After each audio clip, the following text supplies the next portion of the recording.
يا خو حاجه دونجي واحد ما محلب بلها تقدر تصرالك في هاد لي زابليكاسيون تاع لي يوصلوا العباد ان درايف اتش ياسير هادو ما كاع مهم.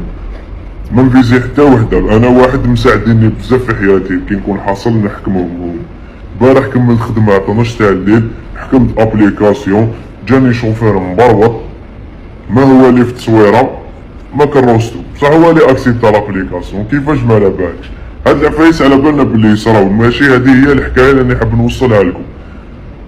رفدني داني في البلاصه، لحقنا البلاصه المظلمه في هذيك الطريق، قال لي يا خو لازم نحطك هنايا وصلت لي بريسيون لازم ندور منا ونعاود نولي انيلي ومعليش ما تخلصنيش، ما خلانيش كاع الوقت نخمم.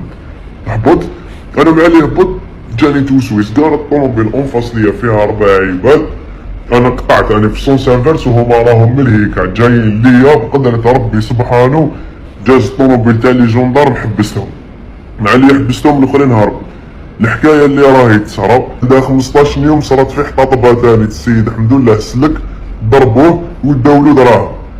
يرفدك يديك العباد متفاهم معاهم في بلاصه فلانيه، هو يقول لك يا اخوانا نحطك هنايا نانولي ونعاود نولي، الاخرين يتهلاو فيك، هذاك يدي بايو والاخر يدي بايو. كيما انا البارح كنت رافد معايا دراهم الحانوت، كنت قادر ما نسلكش بصح الحمد لله سلكت منها الحكايه هذه. بصح وشنو نتايا تقدر تصرا في اختك، تقدر تصرا فيك في بابك في خوك.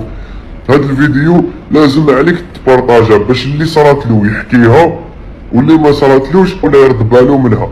خوتي راهي تصرا بزاف، وانا البارح والله غير الحمد لله يا ربي دعوي والديا بالك اللي سلكوني. الله يهدي الجامع والله يسامح الجامع.